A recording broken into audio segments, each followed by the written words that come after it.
ప్రస్తుతం తెలంగాణ రాజకీయాల్లో హాట్ టాపిక్గా మారిన అంశాల్లో బీసీ రిజర్వేషన్ల బిల్లు కూడా ఒకటిగా మారింది.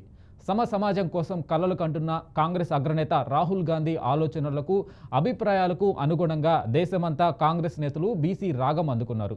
ఈ నేపథ్యంలో అన్ని రాష్ట్రాల కంటే ముందుగా తెలంగాణలో బీసీల కోసం కాంగ్రెస్ ప్రభుత్వం సాహసోపేతమైన నిర్ణయం తీసుకుంది. గత ఎన్నికలకు ముందు కాంగ్రెస్ పార్టీ ఇచ్చిన హామీ మేరకు అధికారంలోకి వచ్చిన వెంటనే బీసీ రిజర్వేషన్ల బిల్లులను అసెంబ్లీలో ప్రవేశపెట్టి ఆమోదించారు. పార్లమెంట్ ఆమోదం కోసం ఈ బిల్లులను రాష్ట్రపతికి పంపించారు.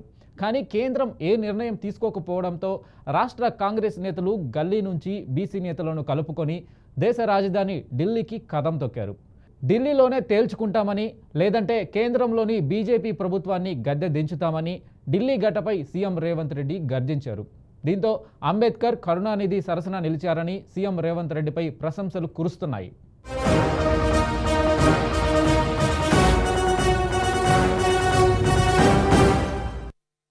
దేశవ్యాప్తంగా కులగణన జరగాలని, ప్రజలందరికీ సమన్యాయం దక్కాలని కంకణం కట్టుకున్న కాంగ్రెస్ అగ్రనేత రాహుల్ గాంధీ ఆలోచనలకు, అభిప్రాయాలకు అనుగుణంగా దేశమంతా కాంగ్రెస్ నేతలు బీసీ నినాదంతో ముందుకెళ్తున్నారు.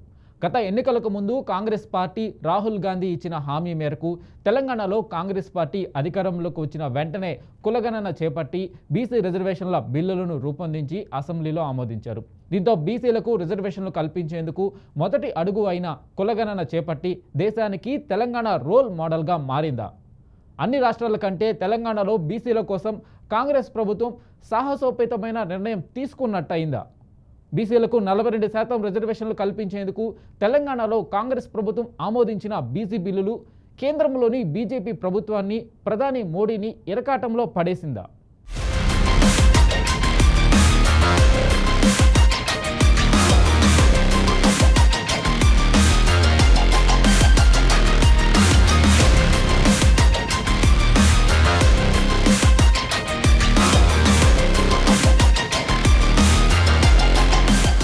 భారతీయ సమాజంలో కుల, మత, లింగ, ప్రాంతీయ, ఆర్థిక అసమానతలు వంటి అనేక రకాల వివక్షలున్నాయి. ఈ వివక్షలు సామాజిక సంబంధాలు, ఉద్యోగ అవకాశాలు, విద్య, ఇతర రంగాలపై ప్రభావం చూపుతాయి. ఈ నేపథ్యంలో సమాజంలో పేద, ధనిక ప్రజల మధ్య ఆర్థిక వ్యత్యాసాలు ఏర్పడ్డాయి.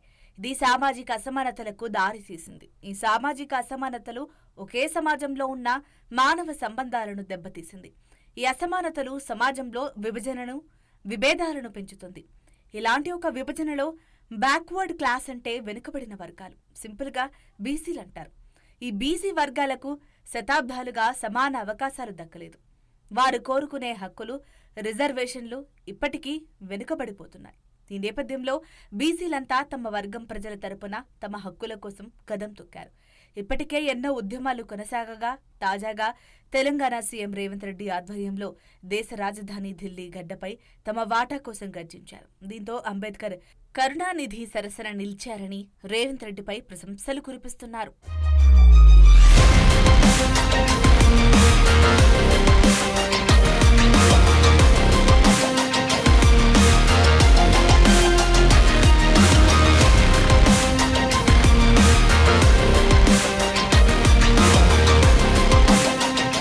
తెలంగాణ రాష్ట్రంలో కాంగ్రెస్ పార్టీ అధికారంలోకి రావడంతో స్థానిక సంస్థలతో పాటు విద్య, ఉద్యోగ రంగాల్లో బీసీలకు ప్రాధాన్యత కల్పించే ఉద్దేశంతో బీసీ రిజర్వేషన్ బిల్లులను ప్రవేశపెట్టేందుకు అడుగులు వేసింది. ఇందులో భాగంగా ముందుగా కుల గణనను చేపట్టింది. ప్రతిపక్షాల నుండి ఎన్ని విమర్శలు ఎదురైనా తట్టుకుని నిలబడింది. కులగణనను బీజేపీ, బీఆర్ఎస్ పార్టీలు తప్పుల తాకడిగా అభివర్ణించినా అన్ని విమర్శలకు సమాధానాలు చెబుతూనే ముందుకు వెళ్ళింది. అన్ని అనుమానాలను పటాపంచలు చేస్తూ, అన్ని పార్టీలకు సమాధానాలిస్తూ రాష్ట్రంలో కులగణనను పూర్తి చేసింది. అయితే కులగణన సమానత్వం కోసం సర్వేనా, రాజకీయ లబ్ధి కోసం చేసిన కుయుక్తులా అని ప్రతిపక్షాలు విమర్శించాయి. అయితే కొందరికి ఇది సామాజిక న్యాయం కోసం ఒక అడుగు అయితే, మరికొందరికి మాత్రం రాజకీయ లబ్ధి కోసం రాసిన స్క్రిప్ట్ లాంటిదని విమర్శలు వ్యక్తమయ్యాయి. కులాల ఆధారంగా ప్రజల లెక్కలు వేసే యత్నం నిజంగా అవసరమా, లేక అసమానతల్ని మరింత బలపరిచే ప్రయత్నమా? కులగణన అవసరమా, ఎందుకు అవసరం అనే ప్రశ్నలు కూడా ఉద్భవించాయి.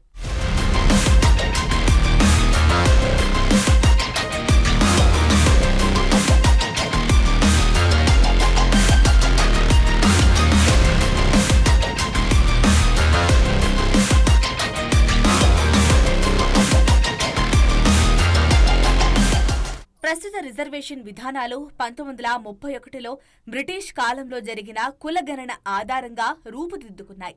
అప్పట్నుంచి భారత జనాభా కులాల శాతం మారిపోయినా ప్రభుత్వ విధానాలు మారలేవు. అయితే నిజమైన సామాజిక న్యాయం కల్పించాలంటే ఎవరు ఏ స్థితిలో ఉన్నారు, వారికి ఏం అవసరం అన్నది లెక్కలతో తెలియాలి. అంటే ఇది ఆధారాలపై విధాన నిర్ణయానికి దోహదపడుతుంది. కులాల లెక్కలు వేసే ప్రక్రియ ప్రజల్లో ఉన్న కులపరమైన భిన్నత్వాలను మరింత బలపరుస్తుంది. సామాజిక విభజన పెరుగుతుంది. అయితే ఎన్నికలు దగ్గర పడుతున్న ప్రతిసారి కులగణన వినిపించడం రాజకీయ అవసరాల కోసమే అనే విమర్శలు లేకపోలేదు. పేదలను సానుభూతి దిశగా తిప్పడానికి, ఓట్లను సమీకరించుకోవడానికి అగ్రకులాలు మార్చే ఓ వ్యూహమని విమర్శలున్నాయి. ఒకవైపు అధికార పార్టీలు సామాజిక న్యాయం పేరిట దీనిని ప్రమోట్ చేస్తుంటే, మరోవైపు విపక్షాలు కొన్ని సమర్థించగా మరికొన్ని ఖండిస్తున్నాయి. దీంతో ఇది సామాజిక ప్రయోజనమా లేక రాజకీయ ప్రయోజనమా అనే ప్రశ్న ప్రజల్లో మిగిలిపోతుంది.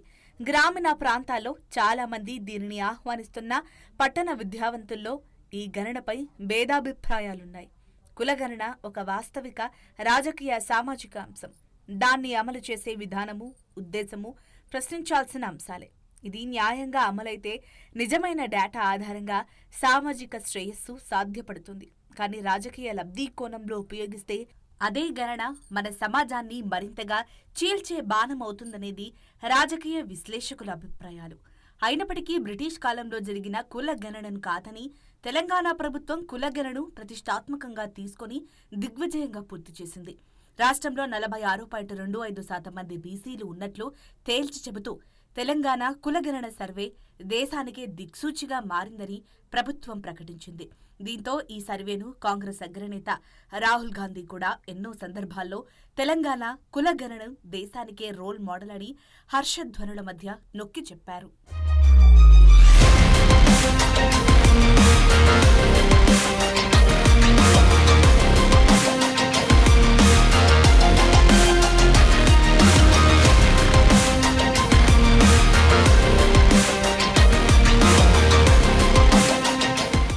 కాంగ్రెస్ ప్రభుత్వం ఎప్పుడు కూడా ఎస్సీ, ఎస్టీ, బీసీ, మైనార్టీల పక్షపాతి అని, బీజేపీ అగ్రవర్ణాల పార్టీ అని నిరూపించేందుకు రేవంత్ రెడ్డి చేస్తున్న వ్యూహాలు ఏంటి? బీసీలకు స్థానిక సంస్థలు విద్యా ఉద్యోగాల్లో 42% రిజర్వేషన్లు కల్పిస్తూ రూపొందించిన బిల్లులను కేంద్రానికి పంపి రేవంత్ రెడ్డి బీజేపీని ఇరుకున పడేశారా? రేవంత్ చేస్తున్న రాజకీయ వ్యూహాలకు కాంగ్రెస్ అగ్రనేతలతో పాటు జాతీయ పార్టీ నేతలు కూడా ఫిదా అయిపోయారా?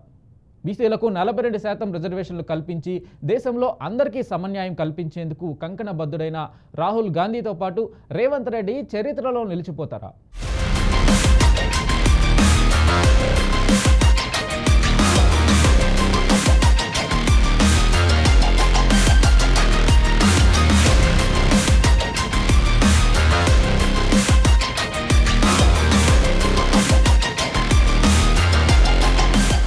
తెలంగాణలో కులగణనతో మొదటి అడుగు సక్సెస్ఫుల్ గా పూర్తి చేసుకున్న కాంగ్రెస్ ప్రభుత్వం రెండో అడుగులో భాగంగా బీసీ రిపోర్టు లెక్కలను చేతిలో పట్టుకుంది.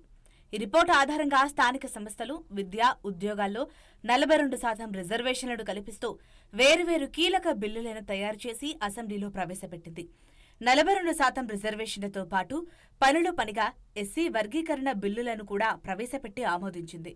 న్యాయపరంగా చిక్కులు రావద్దనే వేర్వేరుగా బీసీ రిజర్వేషన్ల బిల్లులు పెడుతున్నట్టు ప్రభుత్వం తెలిపింది. అసెంబ్లీ, కౌన్సిల్ ఆమోదం తర్వాత బిల్లులను కేంద్రానికి పంపింది. అయితే ఇక్కడే కాంగ్రెస్ తన వ్యూహాలకు పదును పెట్టింది.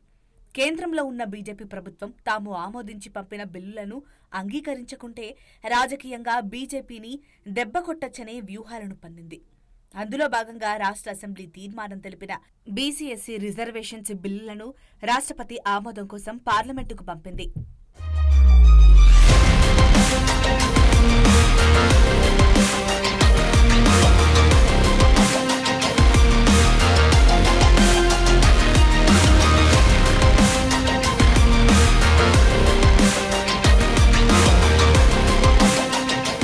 అయితే తెలంగాణ ప్రభుత్వం పంపిన రిజర్వేషన్ బిల్లులను ఆమోదించకుండా తత్సారం చేస్తున్న కేంద్రంలోని బీజేపీ ప్రభుత్వాన్ని ఇరుకున పెడుతూ దేశవ్యాప్తంగా బీజేపీపై వ్యతిరేకత తీసుకొచ్చే ప్రయత్నం చేస్తోంది.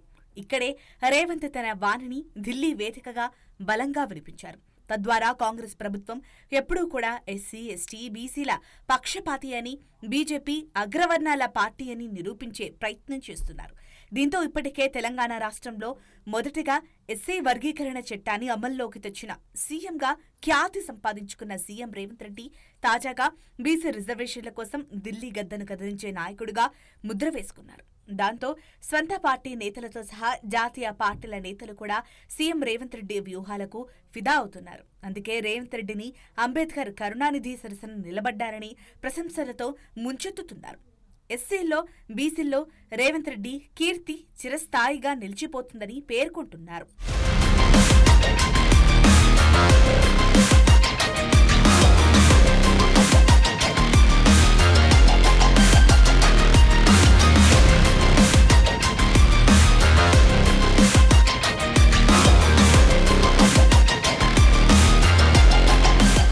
బీసీలకు రిజర్వేషన్లు కల్పించడం కోసం కేంద్రానికి పంపిన బిల్లులను ఆమోదించకపోవడంతో ఢిల్లీలోనే తేల్చుకుంటామంటూ జంతర్ మంతర్లో నిర్వహించిన ధర్నాలో రేవంత్ రెడ్డి చేసిన సవాల్ ఇప్పుడు దేశవ్యాప్తంగా హాట్ టాపిక్గా మారింది.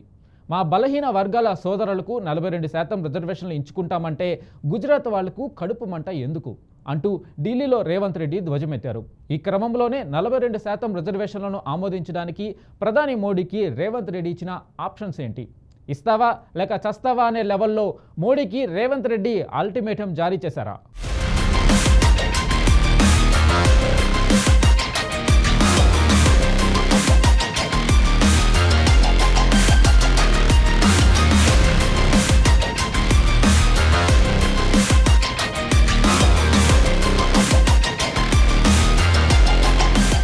తెలంగాణ ప్రభుత్వం పంపిన రిజర్వేషన్ బిల్లులను ఆమోదించాలని డిమాండ్ చేస్తూ రాష్ట్రంలోని బీసీ నేతలను కూడగట్టుకుని ఢిల్లీ వేదికగా రేవంత్ రెడ్డి బీసీ రణనినాదంతో గర్జించారు.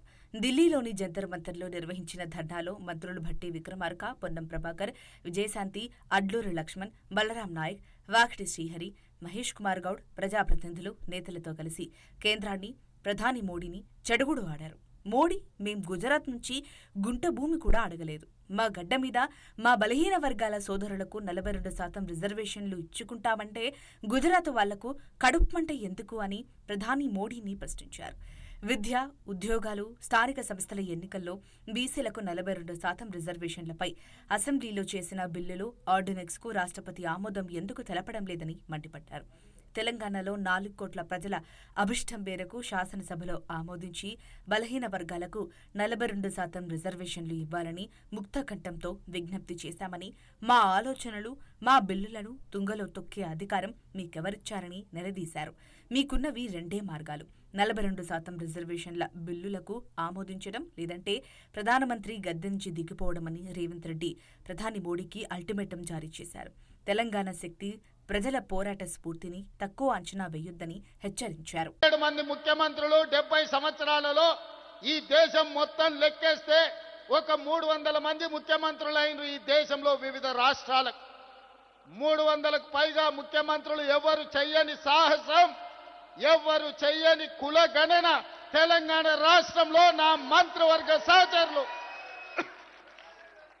ముఖ్యంగా ఉప ముఖ్యమంత్రి వర్యులు భట్టి విక్రమార్క గారు, cabinet sub committee chairperson Uttam Kumar Reddy గారు, దామోదర్ రాజనరసింహ గారు, పొన్నం ప్రభాకర్ గారు, సీతక్క, వీళ్ళందరూ నాకు అండగా నిలబడి 100 సంవత్సరాల నుంచి జరగని కులగణనను 300 పైగా ముఖ్యమంత్రులు చెయ్యలేని పనిని చేసే అవకాశం, చరిత్రలో మిగిలిపోయే అవకాశం మీరందరూ కల్పించారు.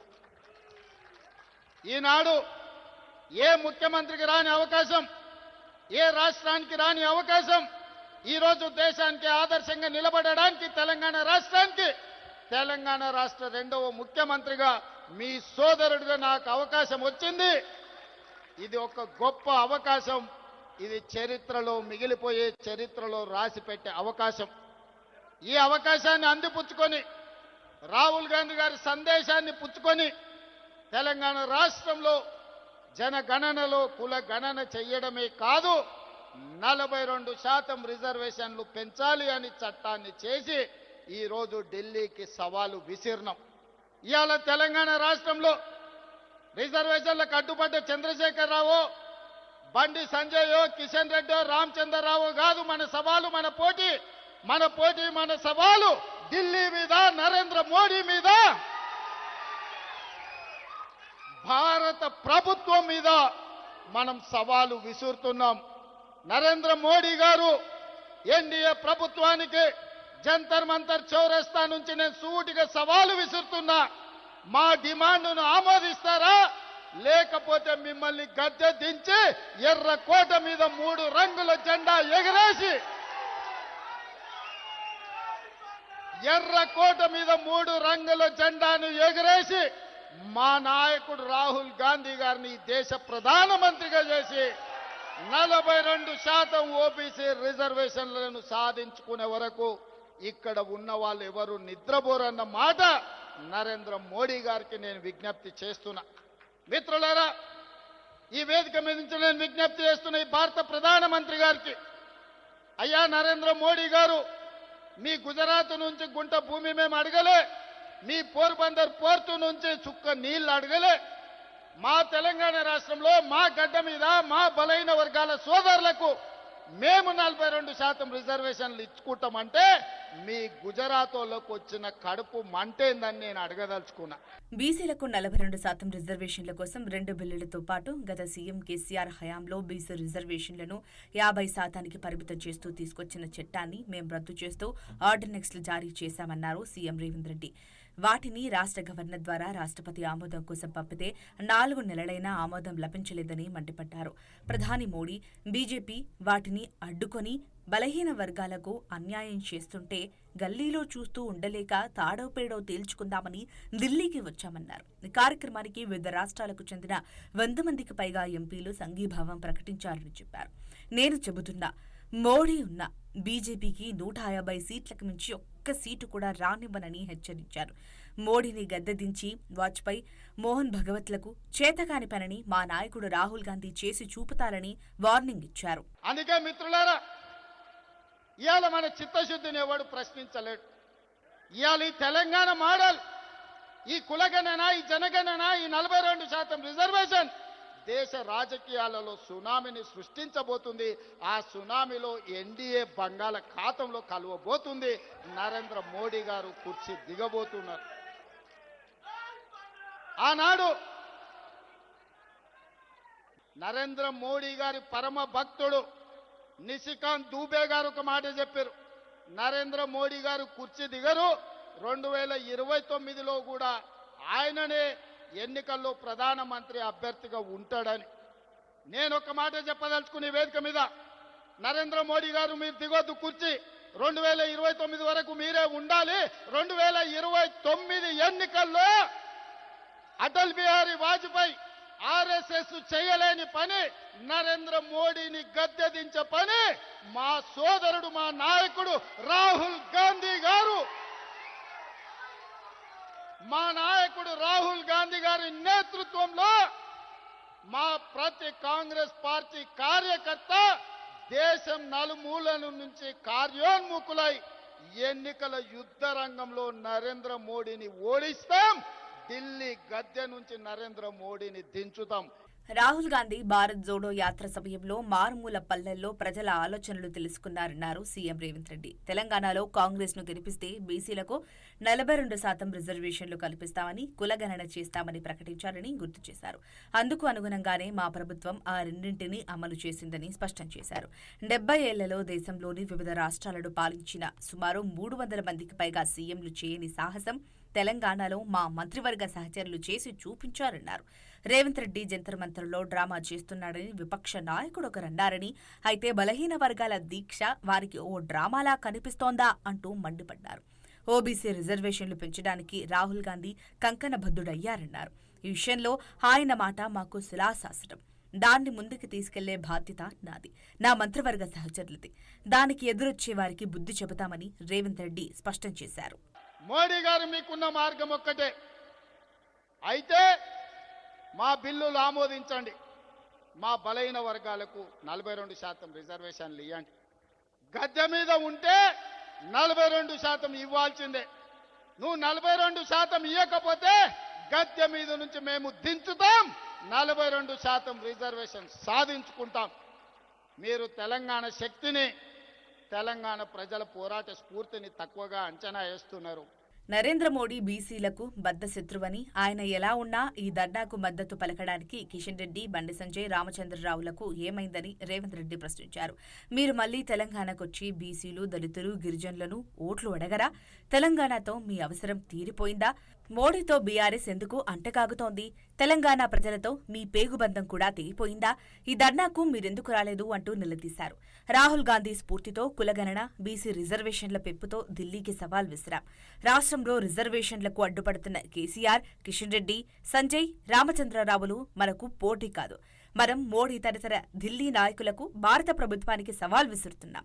నరేంద్ర మోడీ మా డిమాండ్ ఆమోదించాలి, లేదంటే మోడీని గద్దెదించి ఎర్రకోట మీద 3 రంగుల జెండా ఎగురవేసి మా నాయకుడు రాహుల్ గాంధీని దేశ ప్రధానిని చేసి 42% రిజర్వేషన్లు సాధించుకుంటామని ఢిల్లీ వేదికగా రేవంత్ గర్జించారు.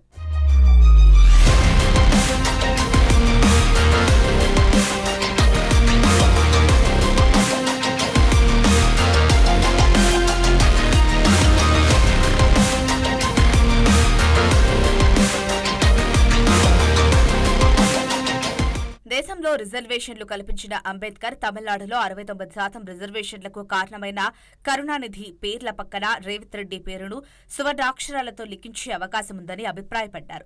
వీరే కాదు, వివిధ రాష్ట్రాల కాంగ్రెస్ ఎంపీలు, ఇండియా కూటమి భాగస్వాములైన ఎస్పీ, ఎన్సీపీ, డీఎంకే, వామపక్షాల ఎంపీలు పాల్గొని సంఘీభావం ప్రకటించారు. తెలంగాణ నుంచి మంత్రులు, కాంగ్రెస్ ఎంపీలు, ఎమ్మెల్యేలు, ఎమ్మెల్సీలు, పార్టీ ముఖ్య నాయకులంతా ఈ ధర్నాకు హాజరయ్యారు. ధర్నాలో పాల్గొన్న ప్రతి ఒక్కరూ మాట్లాడి బీసీల రిజర్వేషన్లకు మద్దతు ప్రకటించారు.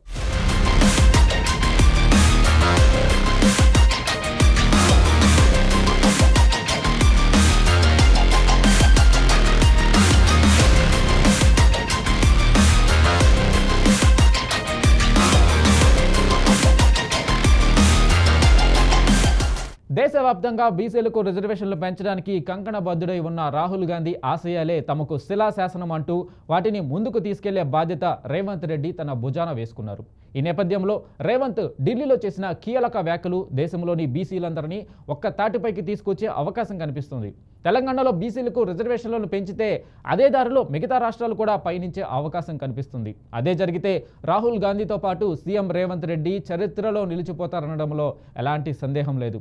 ఏది ఏమైనా బీసీల కోసం ముందడుగు వేసిన రేవంత్ రెడ్డిపై మాత్రం 2 తెలుగు రాష్ట్రాల్లో ప్రశంసలు కురుస్తున్నాయి.